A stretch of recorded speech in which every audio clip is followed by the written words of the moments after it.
Meine Damen und Herren, in Oberösterreich geht's zu Schlag auf Schlag, jawohl.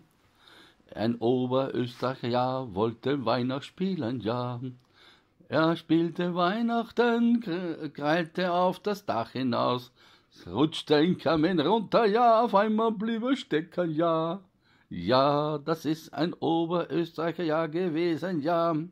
Der ist im Kamin stecken geblieben, ja. Hat er zu viel gefressen, ja.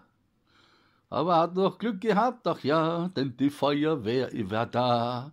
Die haben ihn ausgeputtelt, ja, haben den ganzen Ming zerlegt sogar, das nicht mehr, das er wieder herrichten müssten, ja.